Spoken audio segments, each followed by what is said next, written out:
Dernièrement, il y a une jeune femme que j'accompagne qui me disait « Je me sens divisée entre la partie plus superficielle de moi, mes désirs, mes ambitions, le fait que j'aime un certain luxe, que je veux faire de l'argent, puis avoir une place dans le monde. Puis de l'autre côté, bien, celle qui en a rien à foutre, qui veut juste plonger plus profondément en moi, puis nourrir ma profondeur, puis tout ce que je découvre qui est si précieux, puis qui veut juste en fait se retirer du monde puis en prendre soin. » Et je lui ai répondu alors que c'est en fait tout à fait normal et que c'est pas soit l'un ou soit l'autre. La guérison, c'est en fait les harmoniser pour que la personnalité sociale, dite superficielle, travaille pour ton être organique, sensible, et non l'écraser, puis l'étouffer, puis l'utiliser, comme c'est généralement le cas. Il y a quelques mois seulement, cette jeune femme-là, la partie plus profonde puis sensible en elle, avait aucunement sa place dans sa vie. En fait, tout ce qui existait, c'était sa personnalité sociale. Et à un moment donné, mais ça tenait plus, puis elle a crashé. Puis c'est à ce moment-là qu'elle est venue vers moi, puis qu'elle a entamé un processus de transformation puis de reconnexion, sans trop savoir au départ, pour laisser de la place à qui elle était en dessous, puis tout ce qui voulait se révéler. Dans mes vidéos, je parle souvent du retour à soi, puis de la reconnexion à votre corps, à la vie, à votre vérité, à votre chemin, donc à vous-même. Mais pour que ceci puisse réellement se produire, il faut d'abord reconnaître quelque chose d'essentiel. Quelque chose qui est souvent tellement proche là, de soi, tellement intégré dans notre fonctionnement puis notre être, qu'on ne pense même pas à le remettre en question. C'est notre personnalité sociale. C'est cette version-là de vous-même que vous avez construite pour survivre, pour être accepté, pour correspondre aux attentes des autres. Une partie de cette construction-là vient de votre vécu personnel, bien sûr, des adaptations que vous avez développées face à votre environnement, puis parfois un environnement qui était trop rapide ou trop exigeant ou trop vide ou trop brutal.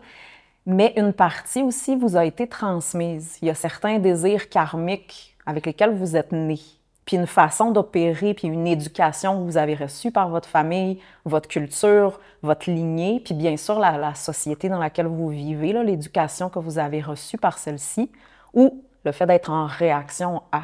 Donc, vous êtes né dans un système qui avait déjà ses propres dynamiques, puis ce système-là vous a modelé, bien avant que vous ayez la chance de pouvoir faire un choix de dire oui ou non. Puis avec le temps, cette personnalité-là sociale qui a été construite devient ce que vous appelez moi. Ce qu'elle aime, ce qu'elle mange, ce qu'elle écoute comme musique. Notre personnalité a littéralement été construite, façonnée, puis on ne la remet pas en question. On pense vraiment que c'est nos propres goûts, jusqu'à ce qu'il y ait ce chiffre-là interne, cet appel-là pour plus. Et la personnalité sociale, c'est la partie de vous qui gère, qui tient bon, puis qui s'organise, puis qui prend en charge. Mais c'est aussi celle qui rayonne parfois, qui attire une forme d'attention ou pas, qui a une certaine place dans le monde, qui est peut-être cool ou pas, nerd ou social, free spirit ou très dans les normes. Et à bien des égards, bien, elle est brillante. Elle vous a permis de fonctionner dans un monde qui n'a pas su, qui n'a pas pu toujours vous accueillir dans ce que vous étiez réellement. Et elle vous a gardé en quelque sorte en sécurité. C'est comme une carapace qu'on met, là, parce qu'on est tout fragile en dessous, on ne peut pas le montrer. Donc, elle vous a littéralement porté, elle a porté votre vie jusqu'ici. Mais si vous restez entièrement puis uniquement identifié à cette structure-là, ce qui est le cas généralement là, pour la majorité d'entre nous aujourd'hui, mais il y a un certain vide qui va finir par apparaître. Un manque subtil, mais qui est vraiment profond puis qui est criant. Comme si malgré tous vos efforts, puis tous vos accomplissements, puis tout ce que vous savez ou que vous comprenez, mais il y a toujours quelque chose qui reste à distance. Puis c'est vrai, en fait. Ce manque-là, c'est pas un accomplissement extérieur. Ce qui manque, en fait, c'est vous. En dessous de la version de vous qui existe, puis qui se présente dans le monde avec une certaine image, là, votre personnalité sociale, qui est comme une carte de visite, qui peut aller de la hippie à un PDG d'entreprise.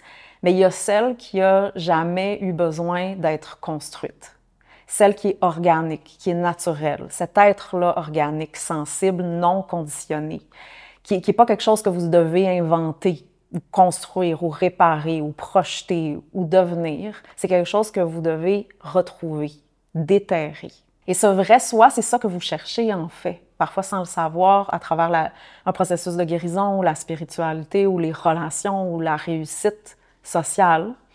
Et bien que l'on touche à travers nos recherches puis nos essais à erreurs, parfois à des cordes qui vont résonner profondément avec nous, mais ça reste en quelque sorte externe à soi, comme un concept de la vie, littéralement comme si on le lisait dans un livre. Mais notre être organique, il ne peut pas émerger tant que le masque reste en contrôle.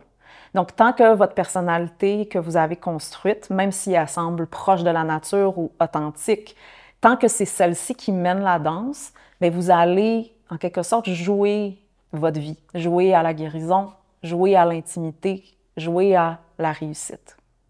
Donc, extérieurement, mais tout va sembler cohérent, mais en profondeur, il y a quelque chose qui reste contracté ou absent, comme si c'était pas réel, en fait. Littéralement comme si c'était un film. Et parfois, même dans le film de notre vie, on n'est même pas le personnage principal. Et parce que qui vous êtes, votre être organique, lui, est toujours enfoui, puis inconscient, qui est non actualisé ou intégré. Ce qui veut dire, en d'autres mots, que vous ne vous connaissez pas réellement. Vous êtes que l'ombre ou l'hologramme de vous-même. Donc, le but ici, c'est pas de rejeter votre personnalité sociale ni les désirs qu'elle porte, qui peuvent pas être étouffés ou ignorés parce qu'ils ont leur raison d'être. Notre personnalité sociale va porter souvent des désirs qui viennent de loin, karmiques, qui ont besoin, un jour ou l'autre, d'être actualisés, mais consciemment. Donc, votre personnalité sociale, elle n'est pas votre ennemi. C'est en fait une réponse. Puis c'est une réponse intelligente, une forme d'intelligence protectrice qui s'est formée, entre autres, parce qu'il y avait une absence de guidance. Parce qu'on vit dans un monde qui est bien souvent à l'envers, et donc elle s'est construite autour d'une forme de mal-être ou de malaise ou une douleur ou le besoin d'être vu, puis le besoin d'appartenance. Et en quelque sorte, elle a maintenu l'ensemble à flot. Elle vous a permis d'être fonctionnel quand vous n'aviez pas d'autre option. Que ce soit une personnalité de gangster pour se protéger ou que ce soit le fait d'être bonne élève à l'école, elle l'a servi. Puis elle continue de le faire. C'est littéralement comme un habit pour se présenter dans le monde puis pas se présenter tout nu. Par contre, elle n'a pas à diriger votre vie. Donc le travail, c'est de la voir pour ce qu'elle est, plutôt que penser que c'est moi l'entièreté de qui je suis, mais pour ce qu'elle est, un outil. Pour qu'elle cesse justement de prendre toute la place, puis qu'elle puisse enfin, petit à petit, se mettre au service de votre essence, au lieu de la masquer puis de l'écraser, comme c'est le cas généralement. Donc, c'est aucunement une guerre intérieure, une bataille entre votre personnalité sociale ou l'être organique, même si ça peut sembler le cas quand c'est pas harmonisé. Les deux, en fait, ont leur utilité, leur fonction. Donc, ça serait un mensonge, en fait, de dire que j'ai plus besoin de l'une ou l'autre. C'est en fait, ce qu'on a besoin, c'est un réalignement qui est profond, puis une harmonisation. Et on s'entend, pour harmoniser notre être organique à notre personnalité sociale, c'est un processus qui prend du temps. C'est quand même assez avancé. Mais par contre, ça se passe à différents stades du processus, même dès le début. Là, si on prend l'exemple de la jeune femme dont j'ai parlé au début de la vidéo. Et c'est ça, au bout du compte, qui va apporter une véritable satisfaction, puis qui vaut tout l'or du monde, puis tout le travail pour s'y rendre. Parce qu'on peut avoir à ce moment-là ce qu'on désire vraiment, pas la fantaisie, mais la version qui est alignée avec soi-même, tout en se respectant, puis en cultivant la vie. Donc, ce qu'on a de plus précieux. Si ma personnalité sociale devient mon Dieu, en d'autres mots, si elle prend le dessus, bien à ce moment-là, je meurs à petit feu. Mon être organique n'aura pas l'espace pour être. Donc, tu peux être une personne qui est glorifiée par la planète entière, mais rester insatisfaite. Alors que si elle se met peu à peu au service de mon être organique, donc au service de la vie, bien alors tout le monde gagne. Et j'ai pas à couper une partie de moi. Je peux exister dans le monde, je peux avoir mon avatar, je peux avoir des belles choses si je le souhaite, faire de l'argent. Donc, en d'autres mots, jouer le jeu de société sans m'y perdre, puis en même temps devenir consciente où je me perds. Et à ce moment-là, pouvoir rejoindre ou offrir un service pour les humains qui s'y trouvent.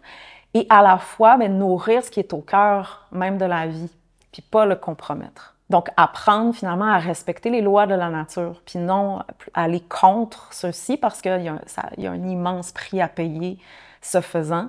Et on apprend à ce moment-là à jouer puis à connaître les règles d'un autre jeu qui est beaucoup plus grand puis beaucoup plus vaste que le jeu de société, c'est-à-dire le jeu de la vie.